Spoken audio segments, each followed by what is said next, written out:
Wait, hold on. There you go. Okay, I'll start over.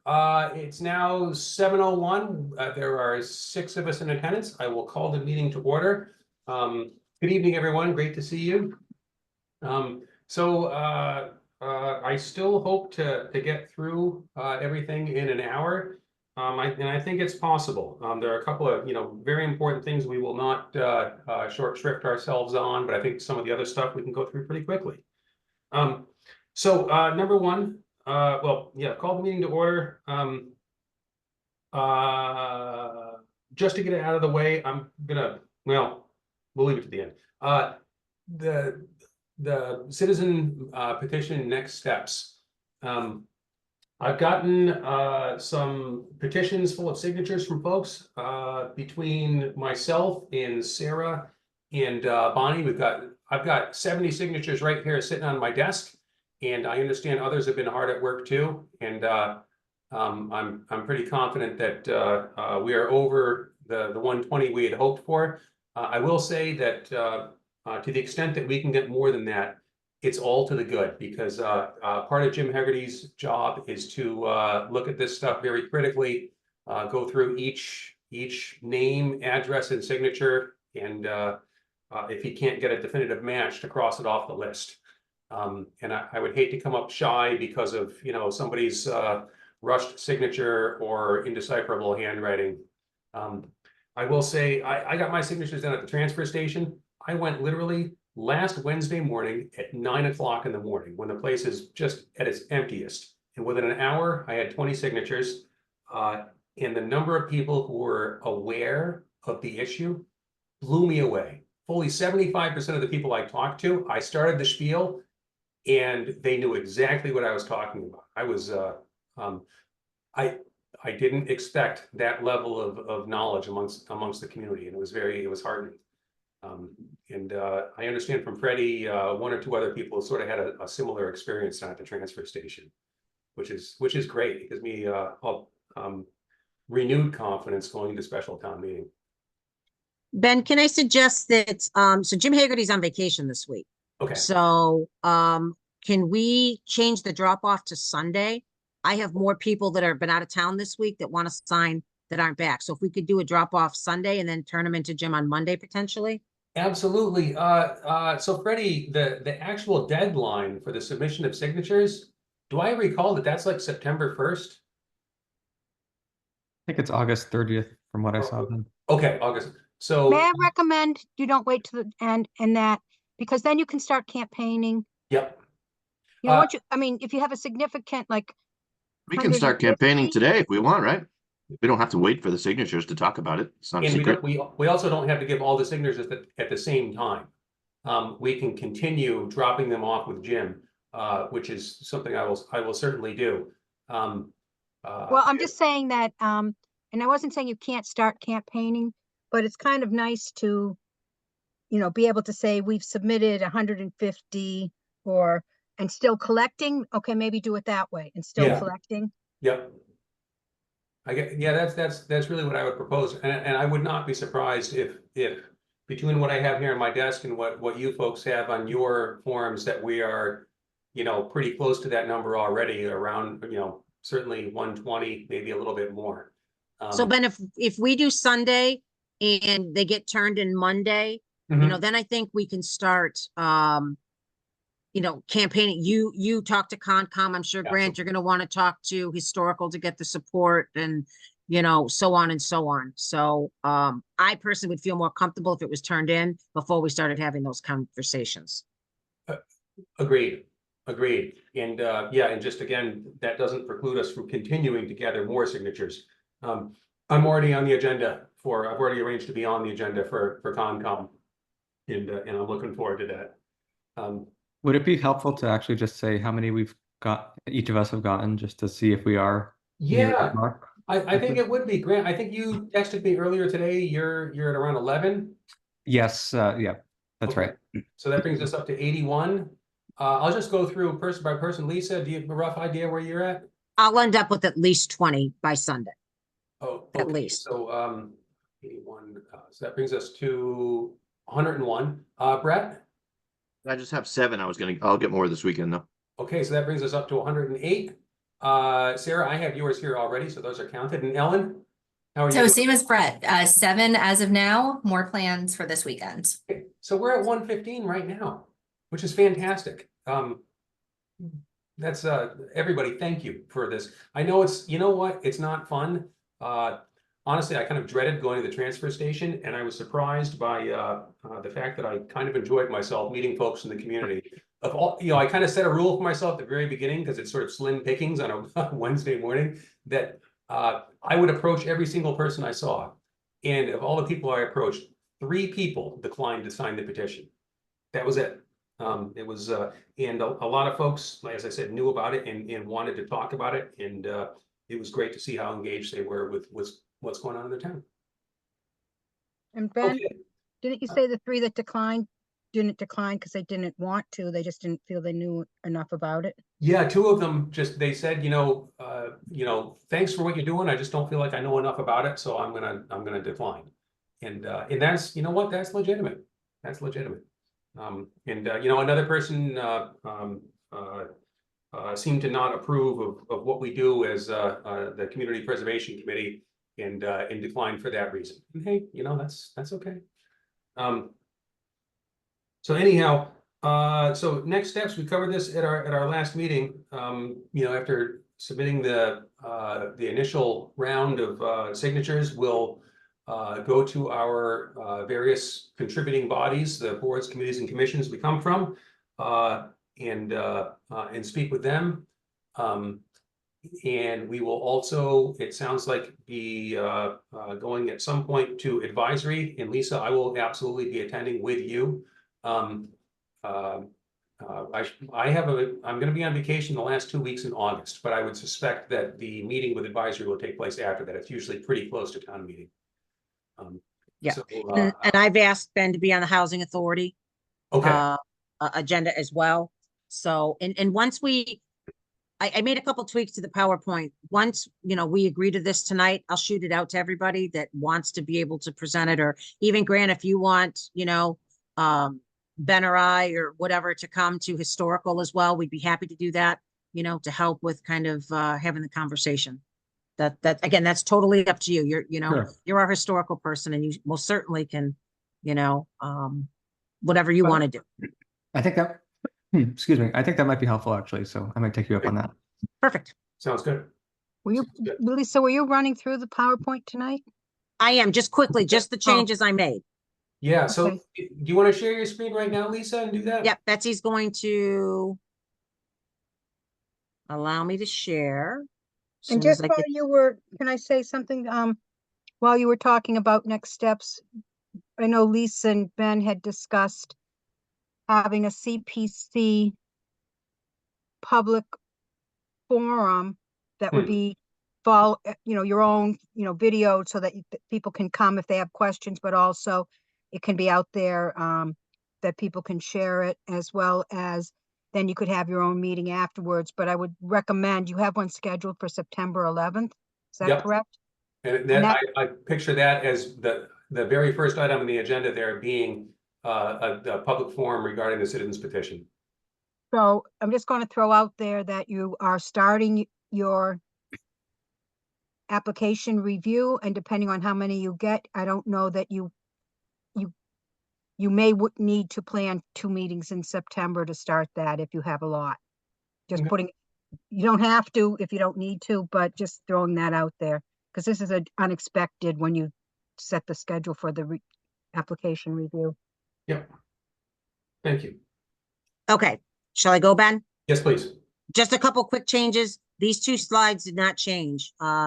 The only thing that changed on this was when I was doing my spreadsheet, it didn't pull for the towns. So I went back through all 196 again to make sure I didn't miss anything. So it's actually 175 or 89.2, and it changed this here to 21 and this to 21. So those were the only changes on this slide, just so everyone's aware that there were 4 that I didn't include originally, which and then in turn changed this screen because I wanted to make sure that all 21 we were able to list. Did anyone have any questions on that one? Sorry. And Lisa, you and I spoke about this, and one interesting fact is it continues to underline the whole thing of those 4 towns that did not get correctly tabulated. It turned Yeah. 3 of those, just like we knew before, were Yeah. extremely early adopters of the CPA before best practices were sort of established for communities adopting the act. So it just serves to reinforce our argument. So, and one other thing I will say that I added on this was at the very bottom, when it talked about the 20 years of CPA, that pretty much they've been done as a formality on the consent agenda. And I said, which happened on 8/6/24 when a Shopsy member was appointed. That was Tuesday. So there was a Shopsy Okay. member appointed to CPC that was on consent and wasn't required to come in. So that just kind of played into that comment that we made there. Yeah. So that was updated. This stayed the same. This stayed the same. So in talking to Freddie, she came up with some points. I added this slide. If everyone just wants to take a quick gander over it and see if there's anything, excuse me, that they have an issue with being on here. I think it was all pretty standard. I recognize that line from the coalition's website. Yeah, so, I might have done some copying and pasting. Yeah. yeah, but I think she sent me a couple other points, but I tried to keep it to one slide is to not make the PowerPoint Yeah. too big. But I thought that all 5 of these were really important points that we should be capitalizing on.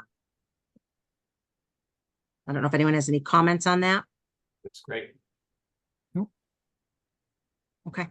So that was it. All I did was add, that stayed the same, and I add, as we get support from, various groups, we'll add them, and have it as a running tally as we go forward. So that's it. So if everybody is fine with this, Ben, if you want to, I don't know if you want to have everybody to take a vote, or we'll just Can say I we're make one fine. suggestion, please? Yeah, Yes. please, Freddie. So I'm not raising my hand. Go back to the empty screen. So until you get those, right, and you're doing presentations, I think you could say how many signatures until you get, like, say you're going Oh. to the planning board and they support you, you can leave the screen in there and say, to date, we have collected 150 signatures or whatever. Yeah, no, that's fine. Will we get the number on Monday, Ben? When Yes. when they get turned in, can you tell me what that number is? That's a great idea, Freddie. Yeah, And then yeah, you yeah. can change By it, X number of citizens. That's great. Yeah. and And, then you can say, when they're certified, you might want to, you might make a note, they haven't been certified yet, but these are how many you've collected. We can just say signatures submitted to town clerk. Yes. Yep. And That's so I perfect. don't know how much we stressed this in our previous discussion, but in talking with our contributing bodies and with other boards, committees, and commissions in town, we're going to be asking each of them to conduct a formal vote of support. Yeah. Straw polls are great and everything, but if we can get a formal vote, that carries a lot more weight. The only thing for me, at least, I agree with all the content. I just, for me, at least, sometimes presentations at town meeting can be hard to see, I think, Yep. reading on the big screen. So one idea is just to, especially with like slide 6, and I think one of the earlier ones, maybe break up, keep the same content, but perhaps break it into 2 slides with bigger font or something, just so I know. Yep. Sometimes it's a real challenge if you're in the back of the hall or something to actually read it. So just, No, I appreciate that, Grant. And I wasn't sure that this was the presentation we were going to use at town meeting anyway. I thought in September, we may want to tweak it in some way. oh, So okay. Sorry, That, never that mind is a then. very good thought, though. And No, that's a very good thought. I'm picturing presenting this, on town meeting floor and in reading the first line, one member of the historical commission as designated by the commission, and so on for the rest of the contributing town bodies in Southborough, Southborough's town government or something like that. This is we're showing them this is the current town bylaw, and I think I think either way it could be made to work. Yeah, sorry, I No, your didn't point is- know if this was for town meeting, this presentation, or if this was for the boards and committees. So I guess, yeah, just a thought for if it is the one to town meeting, maybe just make the font bigger. That's all. And one last thought on this too. I did a sub-strike through commission because in the bylaw, Grant, I know at the last meeting, we had talked about this to change it to committee, but it's actually in the bylaws commission. So we're going to actually fix it within the bylaw Oh. itself. So we're, oh, sorry, down here. Yep. It actually Huh. says commission in the bylaw, so we're gonna fix it. Oh, gotcha. Yeah, because our last meeting, I think we thought it was a typo, but when I went back to double check, it wasn't. Gotcha. It's actually in the bylaw that way. So is it actually the Southborough Housing Opportunity Partnership Commission?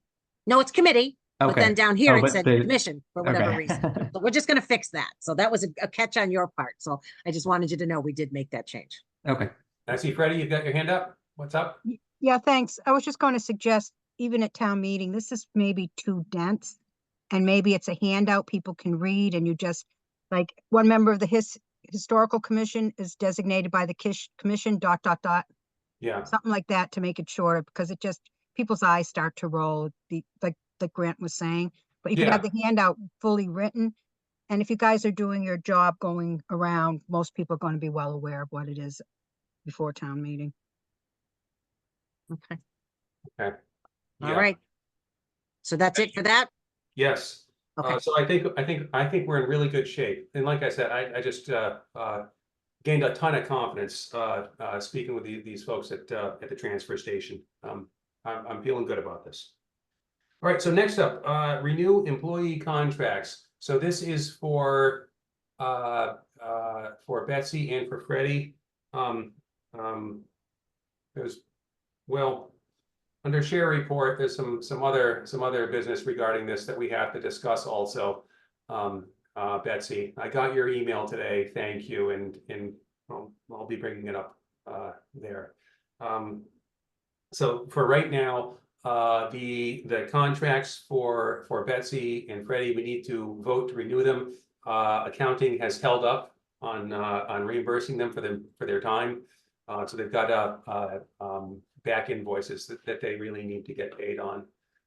In my understanding, this is the same contract as last year. Is that correct, Freddie and Betsy? Yeah, okay, I see nodding heads. You know, unless anyone feels it necessary to get into the nitty-gritty of the contracts, these are the standard contractor contracts that the town has for folks who are 1099 type contractors. And if there's any discussion, by all means, and if not, we'd be looking for a motion to approve contracts and allow me to sign contracts for Freddie and Betsy for the coming year. Moved. Thank you. Is there a second? Second. Thank you. And I will call the rolls. I see folks here on the screen. Lisa Braccio, Yes. Brett Peters, Yes. Ellen Maria, Yes. Sarah Warden, Yes. and Ben Smith is a yes. Okay. And Grant, yes. Oh, excuse me, Grant. Where'd No you go on worries. the list here? I'm so sorry. Grant Farrington is yes. Okay. Thank you. My apologies. I'm No, trying to figure out that's, where you went. I, no worries. Okay.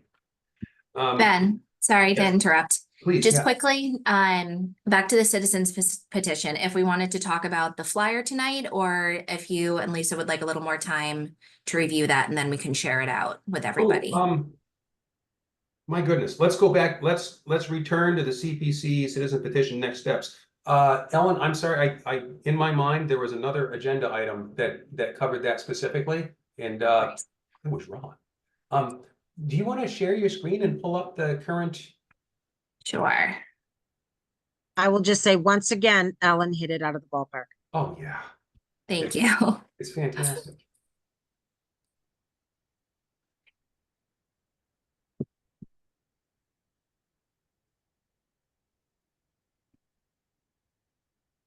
Bigger. Okay. We all see that? Yes. Perfect. So I haven't had a chance to go through the revisions you sent, Freddie. So this is still the current version. So there is a lot of information on here. And so I understand Brett, Grant, Sarah, you're seeing this for the first time. But just can do a little bit of a run through, and then we can think about changes to make I've basically adopted this as our CPC theme, so everything looks like this now. If we don't like that, I'm happy to change it. But did a brief overview of what the CPC is. And I think one of my main questions that we can talk about is kind of where and when we envision using this. So kind of how much of this background information we need on here. But started with what the CPC is, who serves on it, given our current bylaw, the different committees, commissions, authorities, citizens at large who are represented, and then tried to make the point, which could definitely be reworded, that both everyone is a volunteer. And in fact, we have members from the Housing Authority and Planning Board who have been elected and then designated by their respective authorities. And commissions and committees are volunteers then designated by their fellow members. So really underscoring that those committees, commissions, boards, as well as the voters of Southborough have put a lot of thought into who these folks are already.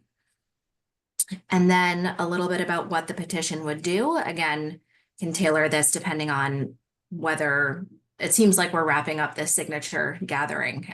So this can be more tailored toward what's happening after, but just explaining that the aim is to align our bylaw with what the state CPA enabling legislation is doing with these numbers that Lisa put together. So this is really the vast majority of other communities who've adopted the CPA.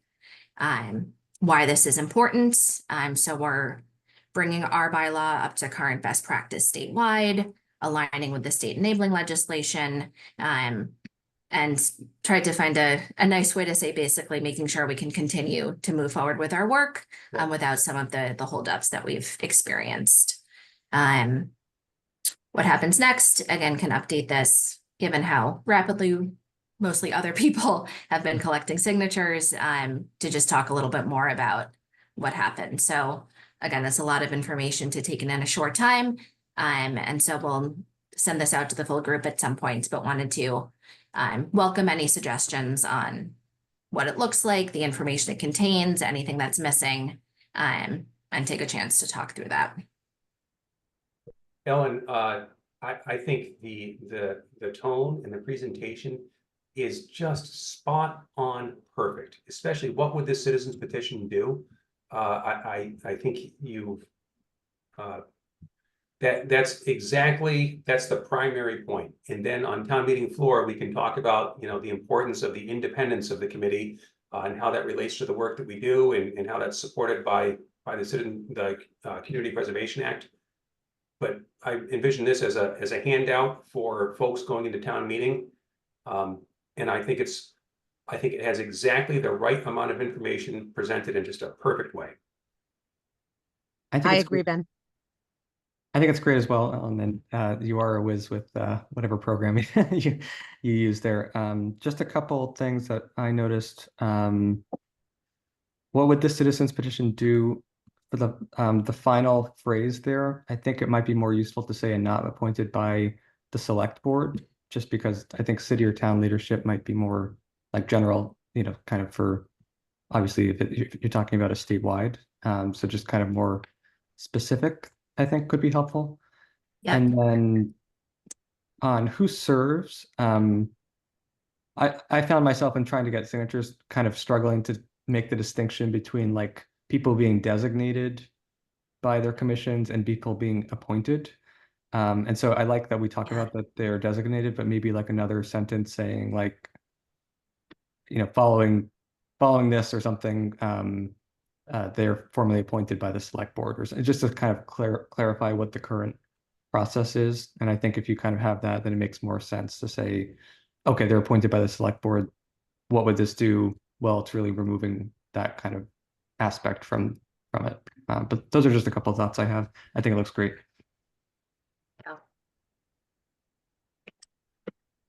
Yeah, I think to Grant's point, under who serves on the committee, the very last sentence there, are elected by voters of, oh wait, excuse me. Sorry, I misread that. but something to the effect of these appointees, or these designees then require appointment by the select board. Or something to that effect. Mhm. Ben, what if we just Yeah. bolded shall at the top? The committee shall in bold, because that's Yeah. really what the whole issue of this boils down to, Oh. is the interpretation of shall. We certainly will be stressing that during town meeting, that I mean, I want to stress the point that anybody reading the bylaw would, you know, who possesses sort of common sense is going to interpret it the way that we interpret it, and we're just trying to clear up confusion that has arisen. Yeah, I think that makes sense. Yeah, and Freddie, I saw too in your email this afternoon, clarifying this section as well on who serves on the CPC. And kind of if the detail that's in there now about kind of who's elected versus who's on other boards and commissions, if this is too much detail or it's not as clear as it should be. So I wanted to check with others as well. If this kind of whole bolded second section could be clearer. Yes, Freddie? I found that the elected part got confusing because they're elected to the planning board. And to me, you know, people kind of know that, and I don't think we have to give them more credibility than the appointed they're all volunteers.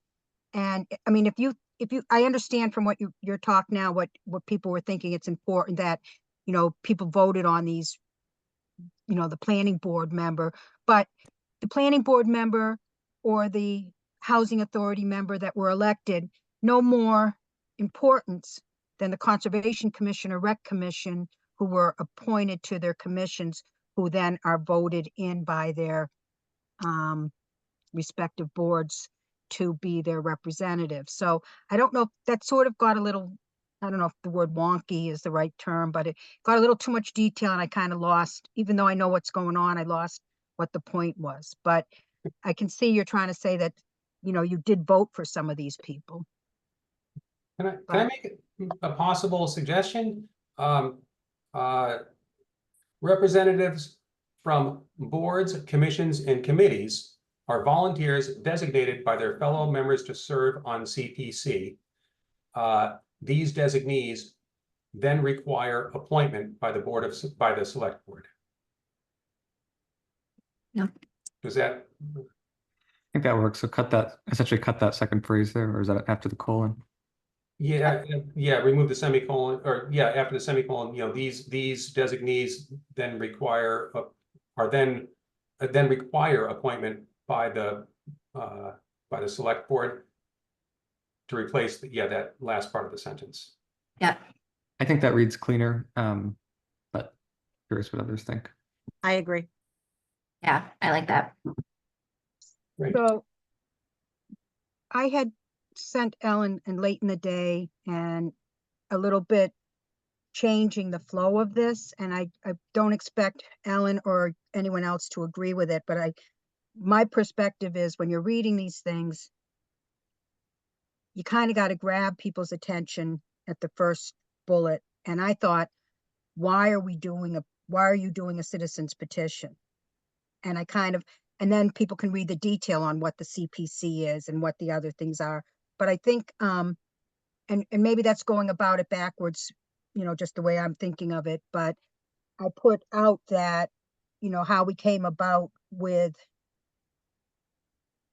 you know, focusing on, we're correcting you know, basically a small error that never came up for over 20 years as being an issue, but now that it has, it's time to fix it.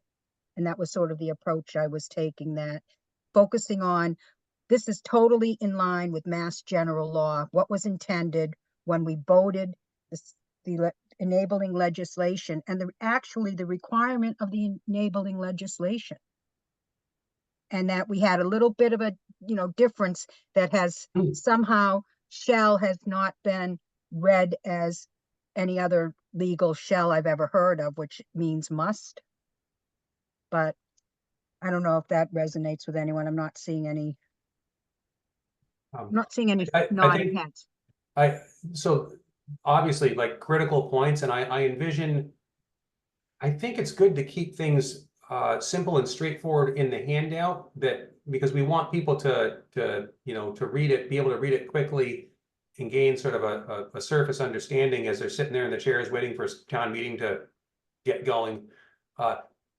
In some of the nuance, that's we're going to be making these points when Lisa and I are standing up at the podium on the stage, sort of hammering these points home, I think is how I picture it. I don't know. I don't know how much nuance we can get into a one-page handout without, I'm afraid of turning people off, like, that they won't actually go through the whole document if we pack too much in. Okay.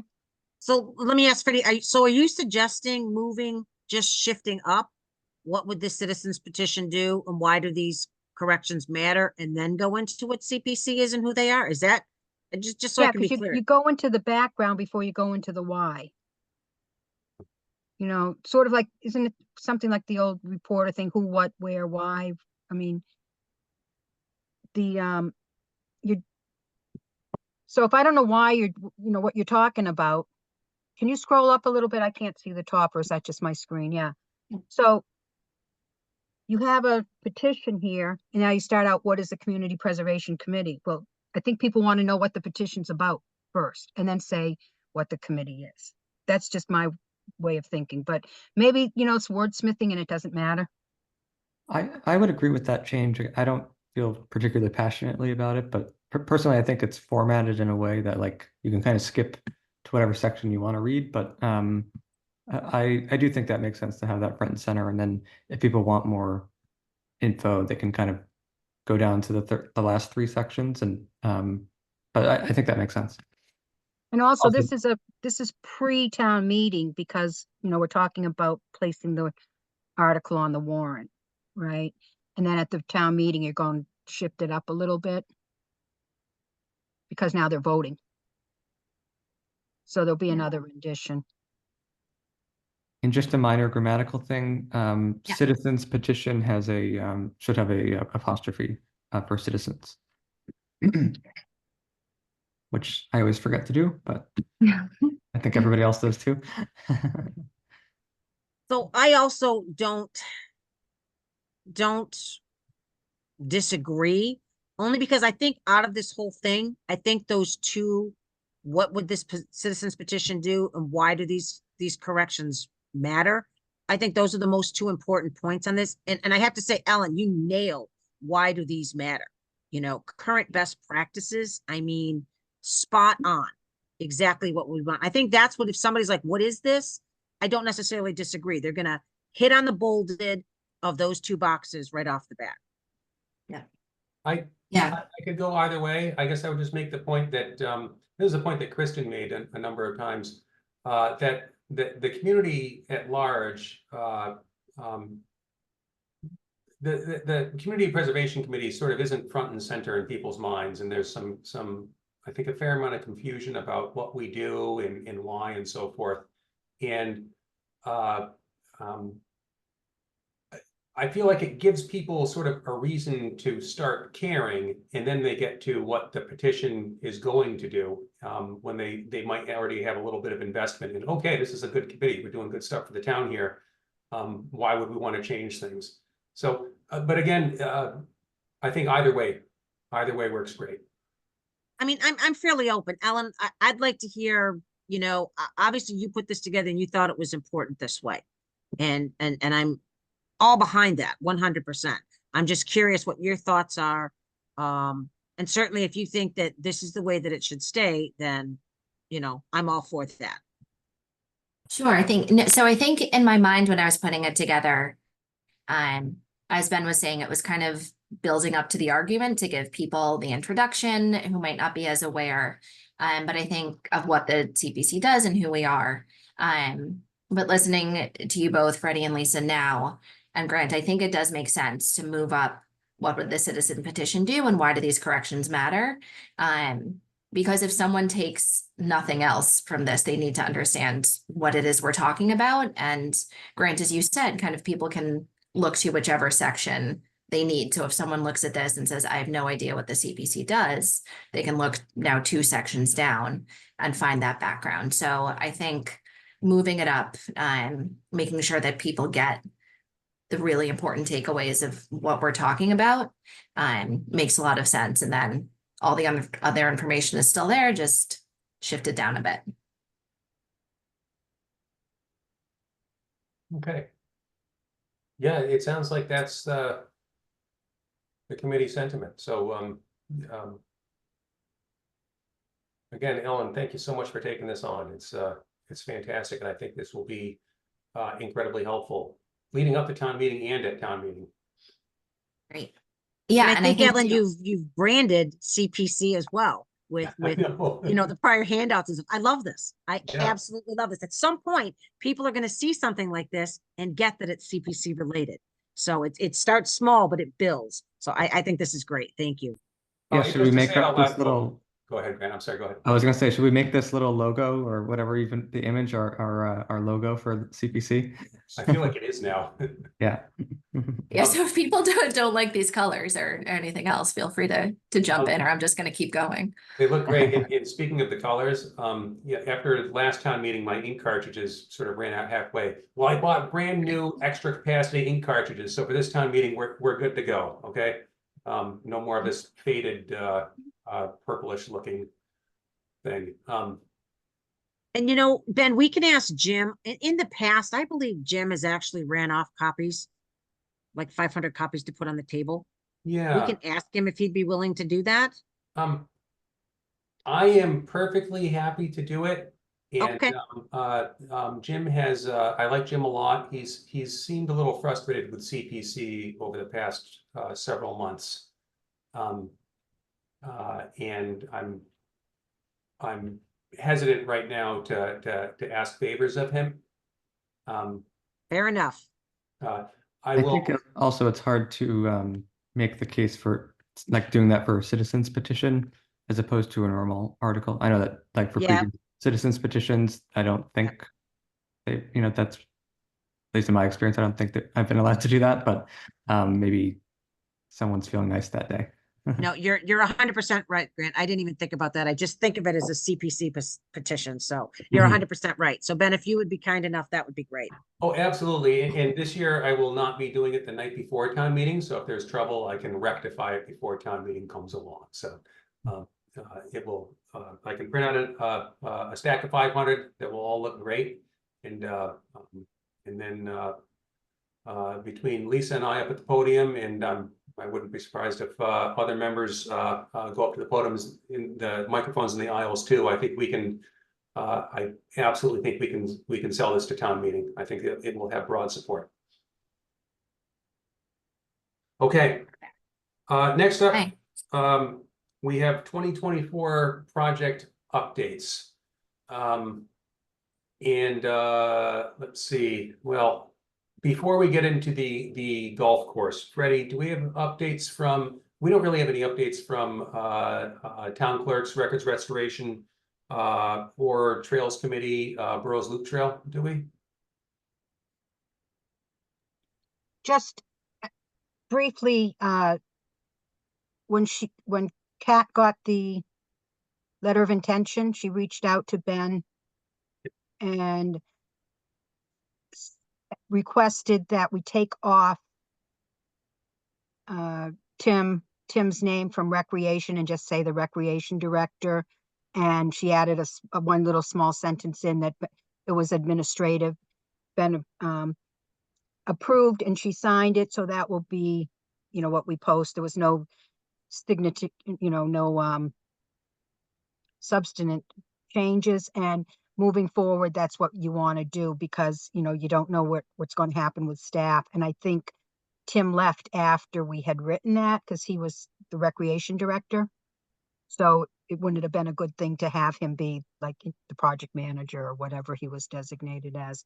So we did that, and she signed it. So that's all set. And I think she added in that the final application would be included with the MOU, which was our intent anyhow, but we will follow up on that and get it posted, okay? Perfect. Perfect. Thank you. And didn't Mr. Haggerty also sign his and return his letter of intent as well? Prompt. Letter of expectation, Yeah. sorry. Promptly. I emailed it and I can't remember if it was the same day or the next day, but it came right back. Which was fantastic. I think he appreciated that we acknowledged his concern after hearing from Attorney Tellerman and got things into a format that he was quite comfortable signing. So it's appreciated. Now, Freddie, I'm sorry, I've had a crazy afternoon. Did you email out the entire email chain from Golf Course Committee Chair Tony Schoner? Yeah, I did, and I apologize. It was, very late. Some of these were coming in this morning, and I Yeah. had other things planned today. What I did is I saved each one individually. Some of them will have the thread, but when you have a thread and then somebody sends it to somebody else, and then there's a separate thread, I just wanted to be sure each individual email as they came in were, saved, because we also need to submit them with documents with our minutes. So it was prepping for that. Grant, you can appreciate that, as well as sending them to you. So there were 10 emails altogether, starting with Ben's at the beginning. I didn't, even though you just got them, you have them to peruse, but I think Ben is planning to go over the overall. I'm going to give sort of the 10,000 foot overview, I think, Yeah, without, that's what I thought. yeah, totally getting into the weeds. I sent the same email out to all three applicants, just, this is the letter of expectations, as discussed during the permitting process, please sign it and get it back to us. And as folks remember, the signature line says, it's an acknowledgement of receipt. It's not a legal document, not intended to be that way. It's just to get everything on one page, or a couple of pages all in one place. The warrant article itself, and then the things we talked about during the permitting process. And it's a handy reference. Back when we were using MOUs, same thing, and folks generally actually had a good reaction to it, because it's a helpful document. And the whole purpose was not to use it as a gotcha document in an argument. It prevents arguments from happening in the first place, because we all know our expectations of each other. Anyhow, sent that email out, and apparently Mr. Schoner was on vacation for quite a while this summer. Freddie reached out to him with an email just saying, we haven't heard from you. Could you sign and get back to us? And also mentioning, the requirements of Audubon International have to be met with the work. And Mr. Schoner, I think became very frustrated. I don't think he understood the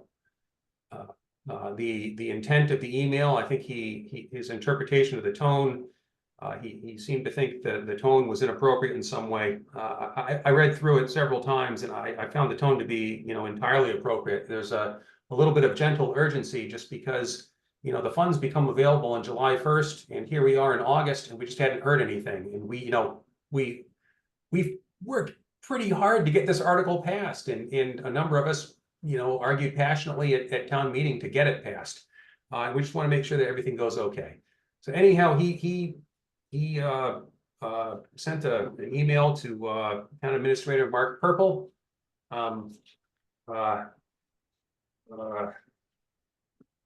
saying that I'm not going to read the whole thing. I'm just, again, I'm disappointed in the tone of this message. It feels to me like you're accusing me of violating an agreement on a dependency on the Audubon plan, a dependency that, in my opinion, does not exist. Never in my 40+ year career of working in public, private, philanthropic settings have I been accused of violating an agreement. I think this boils down to a misunderstanding of intent. The intent of the committee and in Freddie working on our behalf was not accusatory at all. It was, we're concerned about a project that we want to see come across the finish line successfully, and we're working to make that happen. I sent him back a lengthy email. In his emails to Mark Purple, he listed a number of bullet items. I addressed each individually. And he did send an email back today you know, thanking me for responding to his points and saying that he would contact me directly. It sounds like in the coming days to discuss. It's something I said in my response, you know, that he's at any time, give me a call if there's a problem. Just like Kat McKee of Trails, when there was a concern, she reached out by email and we were able to address it. And I know we can do that here. Hopefully this is becomes sort of a non-issue, but you know, as the committee, you know, it's important that you know what's going on here. Again, I've seen this come up a number of times just in town government generally. Something happens and folks don't understand the sort of the intent of the counterparty, and they start sort of assigning motivations to them rather than reaching out and figuring out what the original intent was, and things just blow up. And hopefully this has been diffused. Lisa, I see your hand is up.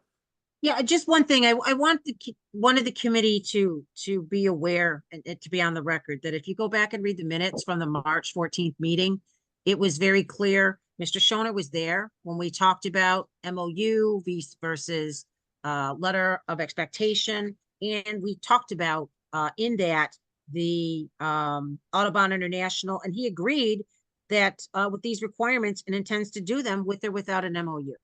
Those were his words. So as the committee reads this, just please go back and read the March 14th minutes. I think that's very important for the discussion. Thank you. Yeah, I'm sorry, Grant. Oh, sorry. Just a quick question. I didn't have a chance to read these before this discussion, but I was just going through. They're very recent emails. Yeah. Yeah, but could you explain the role of town council here? I see town council mentioned in one of the emails, and then that you mentioned him. So could you clarify? I believe so. What's happening there? Tony became, you know, frustrated with the process apparently, and reached out to Mark Purple. Tony in one of his emails suggested that the request to have him sign this, the document itself is not legally enforceable, nor is the request to have him sign it. He seemed to be reading a great deal more seriousness into the document than we really intended. But anyhow, I think having seen that, Mark Purple was the one who looped Jay Tallerman in, at least through CCing him on email. I have no idea if there's been any greater involvement than that. But again, this literally is not a legal issue. It's not, we're not asking anyone to commit to anything in a written agreement, just to acknowledge they've received it. And frankly, unless folks here feel differently, I feel like this email chain certainly acknowledges that the chair of golf course committee has received the email. I feel like we've received, you know, acknowledgement, at least in that way. And we kind of talked about this when we switched over to letters of expectation. You know, we're not going to force people to sign this. It's intended to be a helpful document, and you know, I guess we do have ultimately an acknowledgement that he did receive it.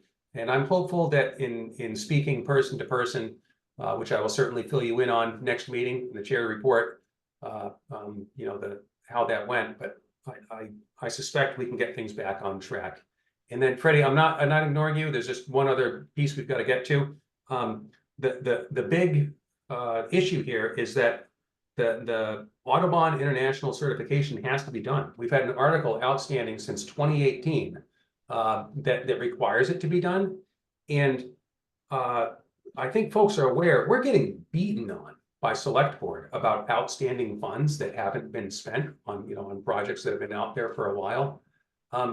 We're getting a ton of pressure, and we're being, I think, far more gentle to grant recipients, you know, golf course included, about this stuff. But the work has to be done. It's a commitment they made. The funds are outstanding. The select board is correct on that, and the work has to get done.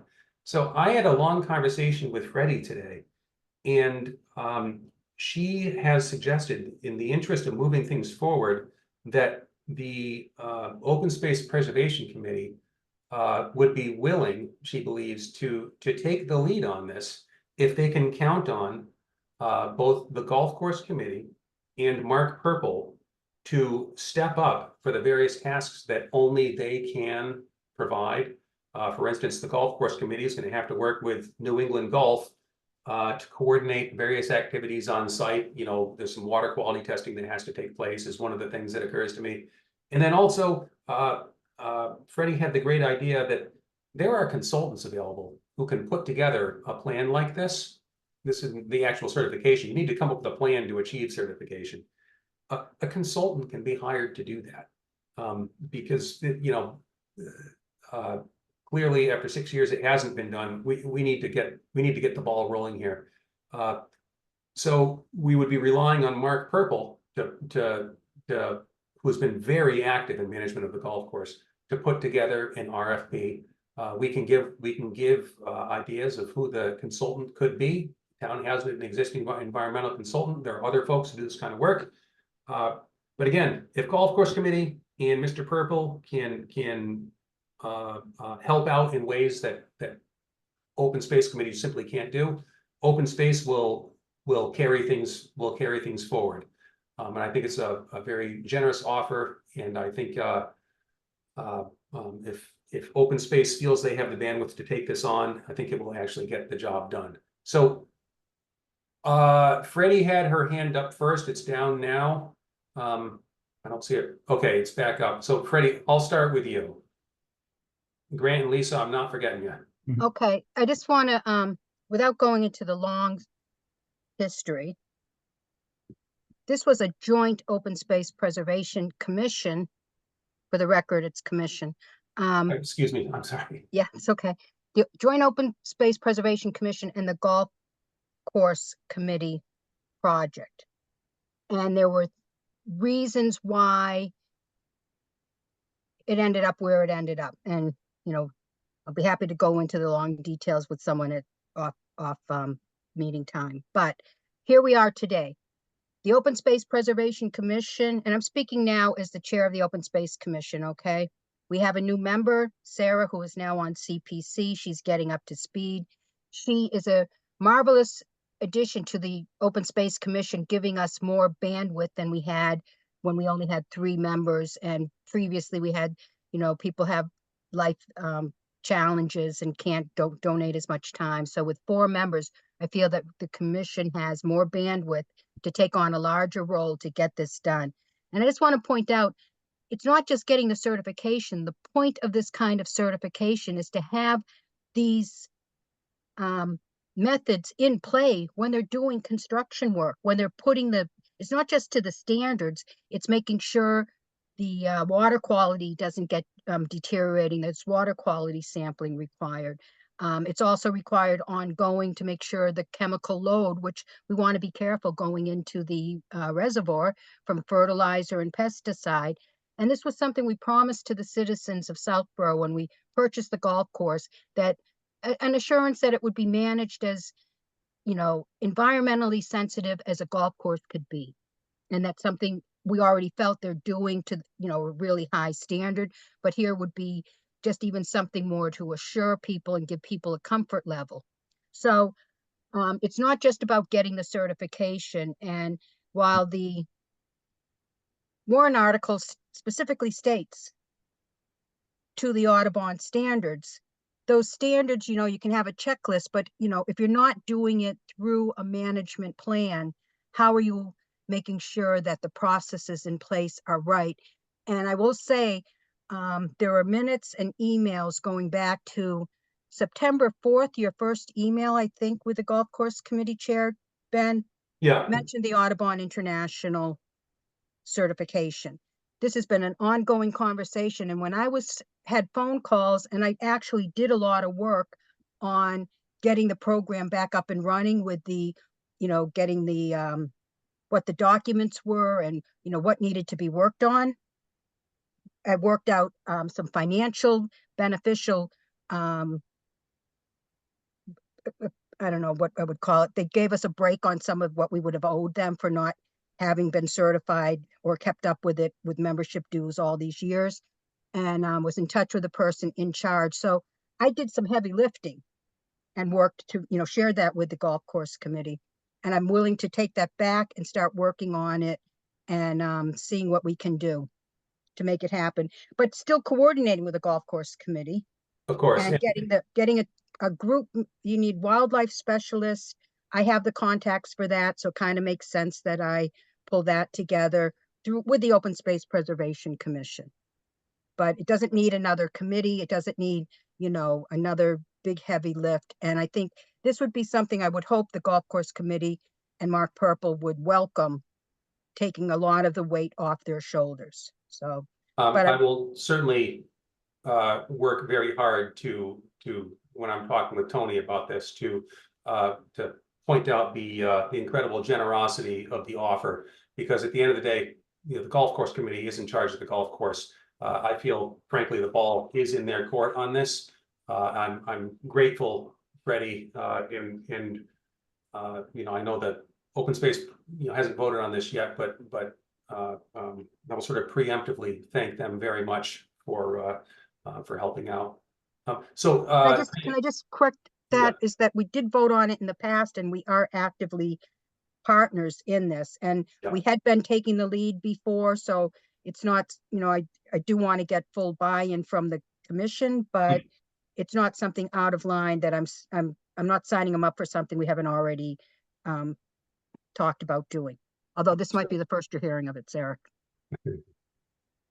Thank you. Okay, so some hands were up. I don't know who had their hand up first, but Grant, I saw yours most recently. So let's start with you. Sure, thanks. I'll just be quick. I'm just going to withhold comment on the entire email exchange just because I have, as I said, I haven't read through it in entirety. I'll just say that regarding this whole Audubon International thing, I think that this is where it was really important for us that we edited our application so that we can avoid this going forward. As you recall, we now have that new item on our application about whether or not you have any outstanding items from previous applications or something like that, whether or not your prior application has been completed or that kind of thing. So I think that will be helpful going forward. Obviously, we knew this and we still went forward with it as a committee, but it's not like we were unaware of it. But I think kind of that will help going forward. I couldn't agree more. Couldn't agree more. Lisa, you had your hand up. I'm all set, Ben. All I wanted to say was that on the article itself for Audubon International that went to town meeting, it was a joint project, and Freddie addressed that already. So Yep. I'm all set. Okay. Okay, thanks. So yeah, I would encourage everybody to read through the emails. And I will have a full report. It sounds like I'll probably be talking with Tony the next few days. I certainly hope to. And I'm pretty confident, just having dealt with him through the permitting process, Tony seems like a reasonable guy. He really does. And I think there's, like I said, a misunderstanding of our intent here. And I think through an explanation and a conversation, we can get things back on track. So I fully anticipate reporting back that that's exactly what happened on September 11th. Can I add one other point, Ben? Yes, please. I just wanted to thank you for the amazing letter that you wrote in response. I thought that I know you can't read a tone in an email per se, but I thought you very much took the high road and hit on all the high points in a very non-accusatory way. And I just, again, wanted you to know, I thought you did a great job. Oh, thank you. And, just so the committee knows, the reason I was able to write this lengthy email is because Lisa did an incredible deep dive into the whole issue and assembled all of the background material from the town meeting warrant articles, minutes from our meetings, and Freddie gathered up emails that made it, frankly, easy for me to put such a thing together. So thank you to you both. It was incredibly helpful. Okay, so that's it for project updates. Closing out projects, update and project liaisons. Things are, we're progressing forward with this. The big hang up, generally speaking, is signage. Projects, as we talked before, projects are required to have signage. We are reaching out and working with applicants to find the appropriate signage for their projects to get it installed. Funds remaining will be swept back into the Community Preservation Fund. Lisa, I see your hand up. Yeah, just a quick update on the CPA for the All Wars Memorial. Yes. Mrs. Faniff has been extremely proactive in working with me towards getting this done. In fact, she dropped off some language she thought might work today. So I just Great. wanted to thank her. And I'll be Yes. reaching out on the fire memorial next week. But I just want to thank Bonnie for, you know, how proactive she's been on this. Fantastic. Freddie. So I sent another spreadsheet right before the meeting, and I'll just briefly tell you what I think is working on it. At least I put the dollar amounts in it for those two projects. Let me go to my, so I have the CPA renovation, the All Wars Memorial, the Fire Memorial, those two projects. Everyone got this, you can look at it later. There's two golf course projects outstanding that I have Sarah in the Open Space Preservation Commission. Those projects, to my understanding, are done. We just need to make sure the signage is there. So that's something we can follow up with as we're working on the other projects for the golf course. And then I added in the Fay Memorial Playground, the basketball court, and the playground itself. And I was going to suggest, because we might have more projects for people to be liaisons with in the future, and those are recreation. I thought I could reach out to Kristen and work with the through her with the Recreation Commission. She'll know exactly where everything is, and you know, just see about the signage and make sure there's nothing left hanging up as far as unfinished work, but I'm pretty sure they're all done except for double checking the signage. And that could be as easy as filling out the paperwork and getting it signed off on in September. So all of those projects total, what did I come up with? Just, there might be outstanding obligations, and the signage itself, we're not sure. And we want the CPC to weigh in on all the signage if it's not up there already. That's $51,468.30. Wow. Freddie, does that include the 26,000 returned from Gonkplex? No, that's already been returned. That's already been, so okay, so 76, so we're looking at probably over $75,000 returned by early fall. You know, it's the, Well, there were other projects we returned earlier, other recreation projects. So we've been working on this Yep. all year long, you know. Yep. So Freddie, no, just I'm sorry, just we you know, we obviously received some criticism from this from a member or two of the select board when we were there for reappointments. And I'm, you know, just as we discussed the whole issue with them, we discussed the timing of it and why things were happening when they were happening. And it will be very satisfying to report that, yes, exactly as we said, this is what we said we were going to do, and this is what we've done. So it's fantastic.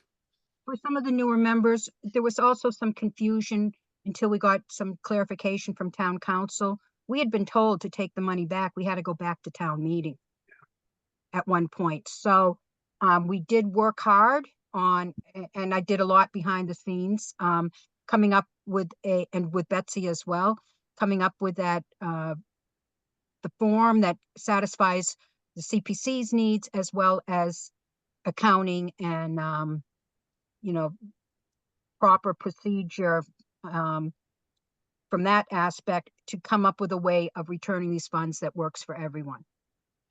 So we're working through it. Perfect. just a quick question, if you Yes. don't mind. Yes. Freddie, do we have a running list of all of the current active projects, you know, that haven't been closed out? You know, some with good reason that they just got approved, but do we have a list of all of the current projects out there? I can sort it out for you the next meeting. It's all mixed up together. Okay, So it's based on, you know, I'm going through, because I pretty much know them all. And I know which ones are outstanding, but I plan to do that for the September meeting and working okay, on it over the great. summer. That, yeah, I think that'd be really helpful for me just to know. Obviously, we in our presentation kind of talked about some of the previous projects, but I really don't know the status of which ones are complete versus not. So that would be really helpful for me. Thanks. And next time I'll have some historical ones for you, Grant.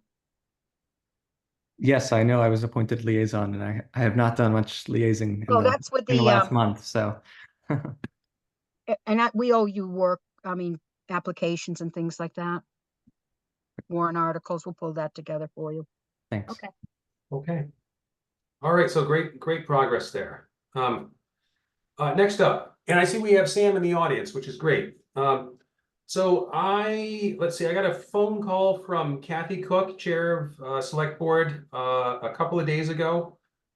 We had sort of a wide-ranging discussion. One of the things she mentioned was that Mr. Stivers recalled our presentation on town meeting floor this past spring about our struggles trying to pay for the golf course by encumbering the revolving fund. And one of the hurdles we ran into was because, again, we are an early adopter of the Community Preservation Act, MGL Chapter 44B, the legislature, after our adoption of the act, added something to it. They added Section 3B.5, which allows a municipality to contribute additional funds to a community preservation fund because the original legislation allows money to go into the fund only from the CPA surtax. So 3B.5 allows additional funding sources to get into the fund. Sam clearly remembered that discussion, and when the select board was discussing putting together articles for the warrant for special town meeting, thought that would be an appropriate time to address that. Now, this is something that's come up exactly once in either the 20 or 21 years we've had the act adopted here in town. You know, the chances of it coming up again in the next 20 years, I don't know. There's always the chance of it, but if it does come up, it strikes me that it's a handy tool to have in our back pocket. I was racking my brain, like, where could this possibly come up? And one thing that occurred to me was, we're talking about doing some work at the cemeteries, for instance, right now, as potential projects. You know, the cemetery has a trust fund. I could envision, I can't flesh out all the details right now, but you know, some possibility where funds from the cemetery trust fund could somehow be used through CPA to fund some of these improvements we've talked about. You know, the water tower, for instance, or some of the repairs to stone walls. How realistic that is, I don't know, but I was trying to come up with scenarios where this might come in handy. And the fact is, you know what, it might. I can't see any harm in going forward with it. The only question is, you know, the adoption of the CPA had to happen by ballot. That's the way the statute worked. It had to be adopted by ballot. I am trusting that Sam and the select board have run this by town council, and that they are confident that an amendment adopting 3B.5 can be done through town meeting, rather than going back out to the ballot. I see Freddie has her hand up, and after Freddie, I will ask Sam if he can join us quickly. Freddie? If you recall, at one of our recent meetings, you requested I contact Stuart at the Community Yes. Preservation Coalition and ask him about this, because the CPC was interested in if they should pursue it. Yes, I think I had brought that up. Yep. So I did have a conversation with him, and he said if the coalition or the interest of the coalition were, you know, Community Preservation Coalition were going to do anything to change the CPA, they would take that off the record. Mhm. They remove it. They said it has, and I'm not sure why they would remove it, but he said something like only 3 communities, I'd have to double check the numbers, have enacted it and it hasn't been used in like a decade. Yep. And he also said for the types of funds that would go into it, you can use them as like what you were saying, another entity instead of putting the money in and just contribute to the project as a co-funder.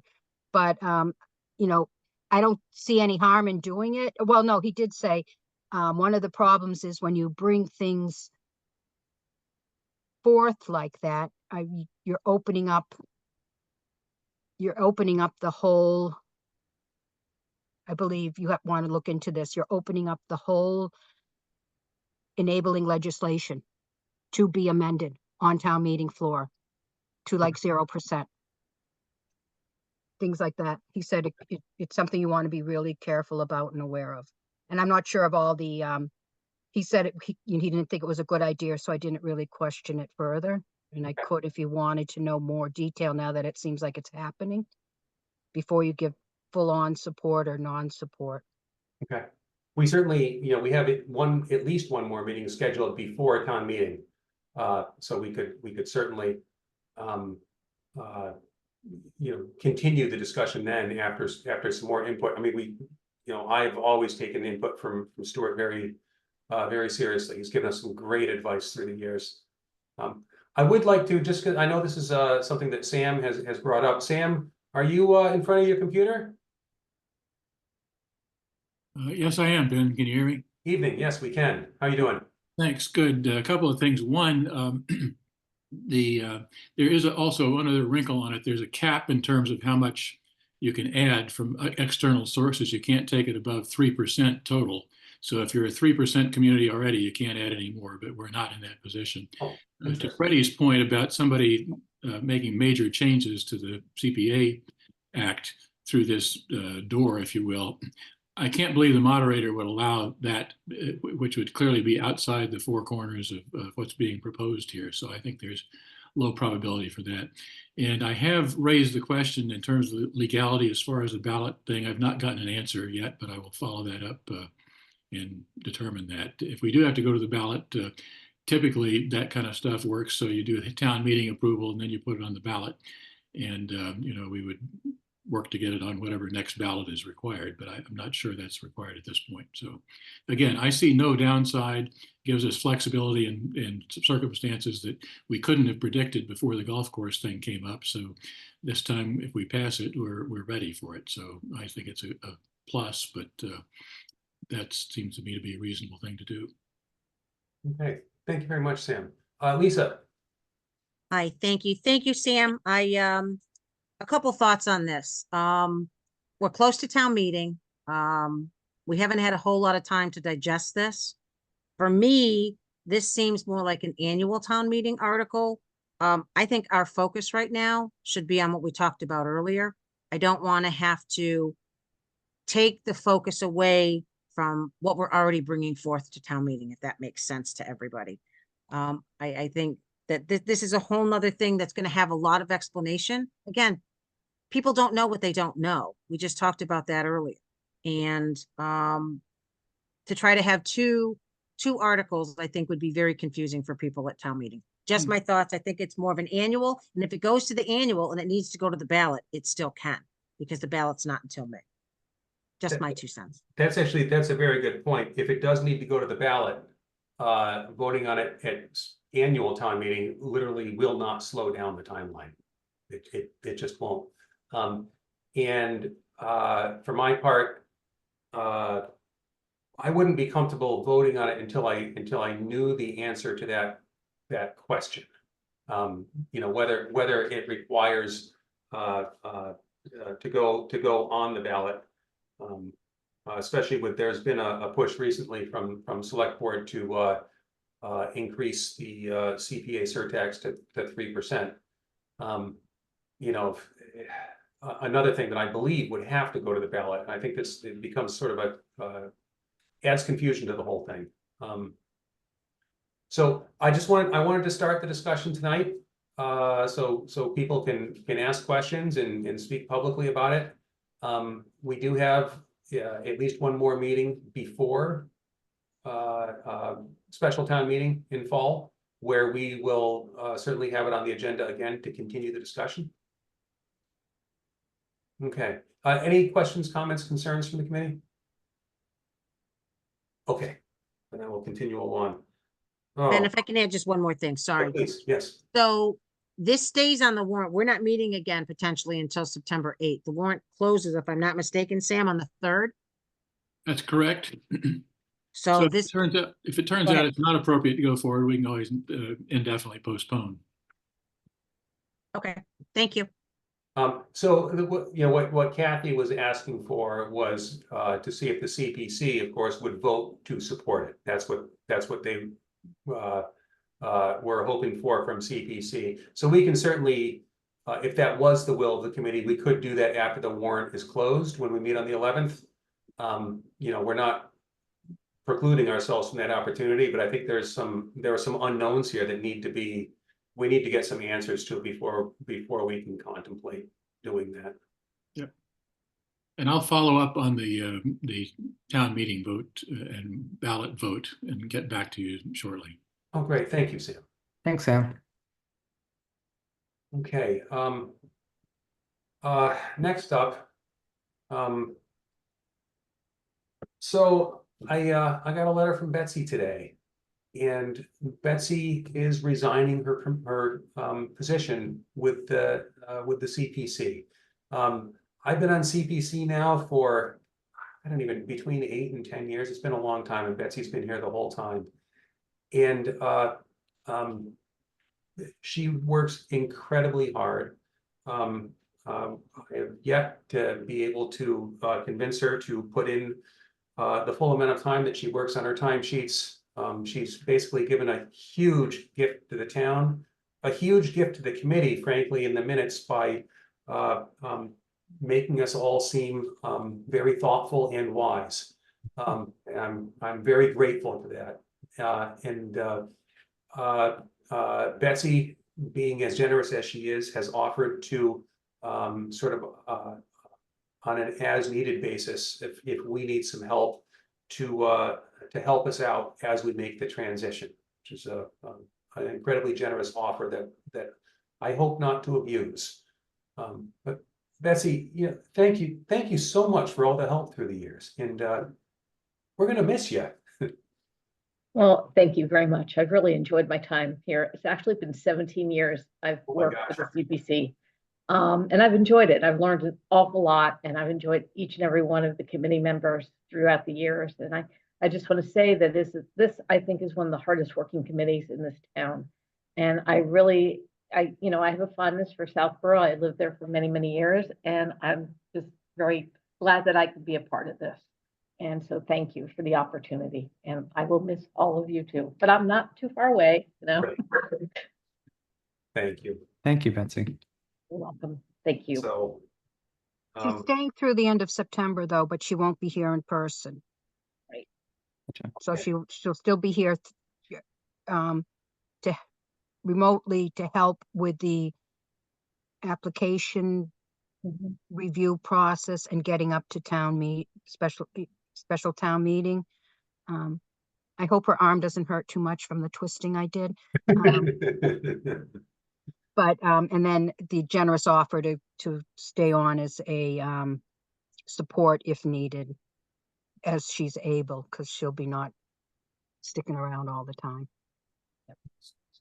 On that note, on conservation, Laura Davis, who works admin also for the building department, has been doing our minutes, and she's done a great job. So if folks are comfortable with it, I might reach out to her and see if she'd be interested in taking on another side gig beyond conservation, to help us out similarly. We tend to meet on Thursdays, on evenings when conservation is not meeting. So I'm hoping that the schedule would work for her. And if anybody knows of somebody who might be interested in such a thing, please get in touch with me and Freddie, and let us know. So All right. One last question, Ben. Yes. Betsy runs the in-person Oh, video, and that is not my forte. And is that something that a committee, if we have someone taking the minutes, that a committee member would be comfortable trying to do? Like Grant, you always seem to know how to make it work, not to get hooked up, but I don't know how big an ask it is. So Yeah, I've been meaning to learn because it seems like I always end up in that room and something always goes wrong. So it would be good to know how to fix it if I need to. would you like to take a try at it? And then that make it, most of the minute takers, I seem to think are taking them remotely from the recordings. Is that correct? From your experience, Ben? Laura actually does attend our meetings, but she uses the recordings in putting together the minutes. For sure. Oh, but you don't meet in person, so she doesn't do the live video that Betsy does for us. Oh, correct. Yeah, that's correct. So I would envision her attending remotely. Grant, first, thank you for, agreeing to at least like look into this. I know Jason Montijo, and I forget the other gentleman's name. Hassan is great. If there's a Yeah. problem, call him right up. But Grant, I can send you the instructions. I mean, I have a whole sheet and step by yeah, step by step. That'd be Pardon? great. Yeah, Okay, that'd be I great. happily do that. And And, I know, Is this for Hassan's just great. I'll give you the- his number too, because you just call him up and he'll fix it right there. and it's my Awesome. understanding that Jason and Hassan have met with folks to give them a sort of a lesson on how to do this also, if it's complicated. They seem to be, I never met either of them in person, spoken with them on the phone, but they seem to be wonderful guys. Yeah, they And really just are. to clarify, is this for just running the Zoom meetings, or is this for like all the in-person stuff at the public safety building, or both? It's, I think primarily there's a little terminal for public safety that you initiate the Zoom meeting on. Oh, okay. Yeah, so I think it's primarily that. Okay. So Yeah, Betsy, Ben, if you'd like to send that along, that'd be great. I'm sorry, Lisa, you've had your hand up for a while. I'm sorry, yeah, please. no, I've ran our meetings before from there. I learned how to do that. I've done Oh. it. So I think it'd be good to have a couple of us that can do it in case that there is an issue. But Grant is very simple and I've done it before. So Okay. I'd be happy to do it as well. But it's certainly good to have backup because you never know when somebody's going to be there or not there. That sounds great to me. Okay, and Brett, did I see your hand up for a minute? Yeah, I was just gonna say, I'd be happy to learn as well if you want to forward that to me, but it sounds, if we've already got Lisa as a backup, but I'd be happy to learn and, step in if, for whatever reason Grant doesn't want to run it or, he's not available at some meeting, so. Oh, fantastic. Thank you, Brett. Okay. All right, so it sounds like we will be able to kludge our way through and not abuse Betsy's generosity in the coming months. Fantastic. Okay. Oh, has everyone had a chance to look through the minutes? Yep. I understand Betsy has gotten the I got all the input. edits and I put them in, so I can't send them to you, but they're all updated. Okay. Nothing changed the meaning or the intent of the minutes. So thank you for sending them, Ellen and Grant. Are there any further suggestions, edits, changes? And if not, would somebody like to make a motion to adopt the minutes as edited? So moved.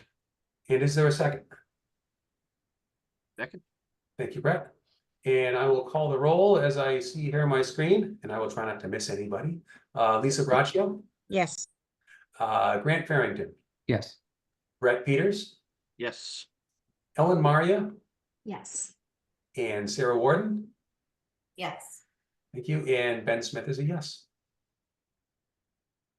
Okay. Next meeting dates. We are scheduled for September 11. And I'm just pulling up my calendar here very quickly. Come on. I just want to take a real quick look. Do we know the date of special town meeting yet? Is it September 23rd sticks in my mind for some reason? The It's the 30th. 30th. 30th, okay, September 30th, okay. We're scheduled for Wednesday, the 11th. There is the chance we will need another meeting prior to special town meeting. It's not a sure thing by any stretch. But we may want to just pencil one in just in case. I guess I would suggest either Thursday, the 19th or Thursday, the 26th. Thursdays seem to be the best generally for folks. Would either of those work? I can do either of them.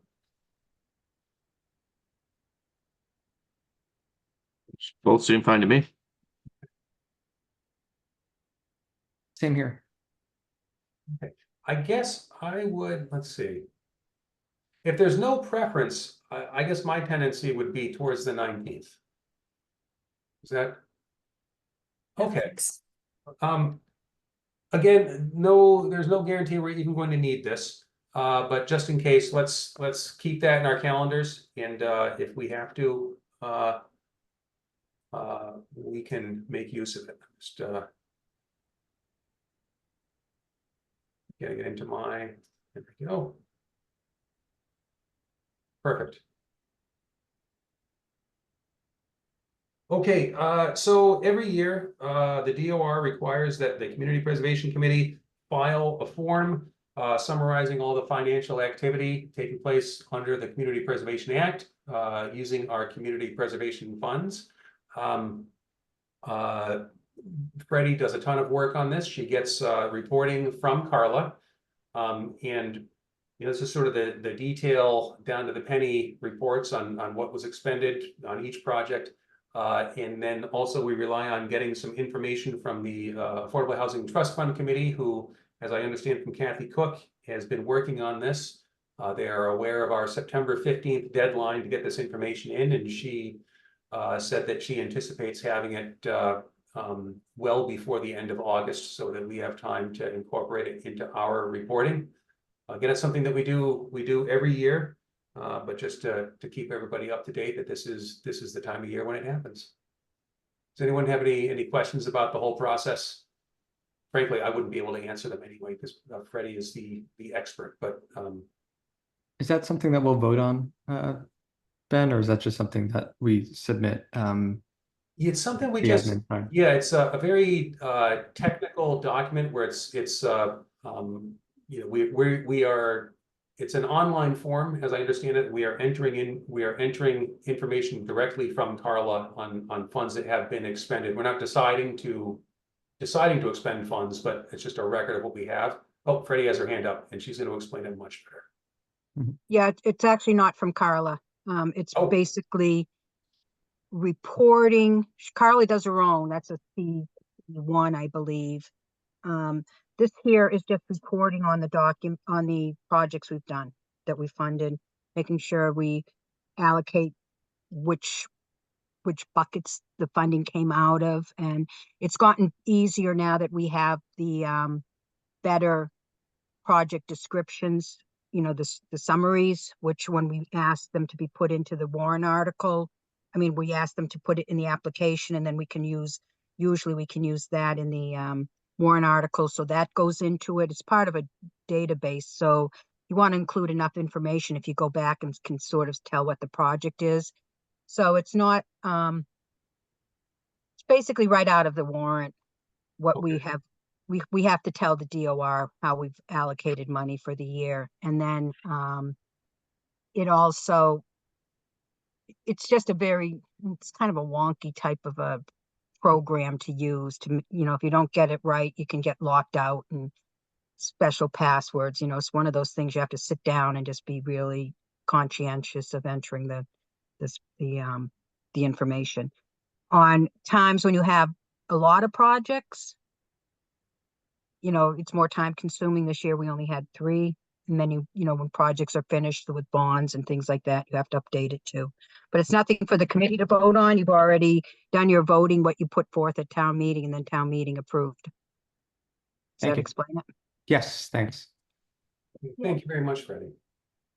All right, well, it wasn't quite an hour, but an hour and a half isn't too bad. Does anything anybody else has to discuss this evening? Yeah, I'm not seeing any hands. So if that's the case Sarah, please.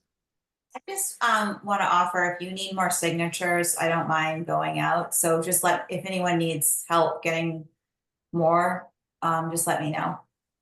Thank you. Sarah, did you go to the transfer station also? No, I just went to my neighborhood. Oh, okay. Yep. But I am just here if anyone is running low and needs help, so. Thank you. Thank you very much. Yeah, so again, I know I don't really have to say this, but any coordination like that just has to be kept to 4 or fewer members. Just to avoid any kind of quorum issue. Perfect. All right. Would somebody like to make everybody's favorite motion? Motion to adjourn. Thank you. Is there a second? Second. Thank you, Grant. And I will call the roll. Brett Peters, Yes. Ellen Maria, Yes. Grant Farrington, Yes. Sarah Warden, Yes. Lisa Braccio, Yes. and Ben Smith is a yes. All right. Thank you, everybody. Thanks, everyone. Have Thank a you. great night. Bye.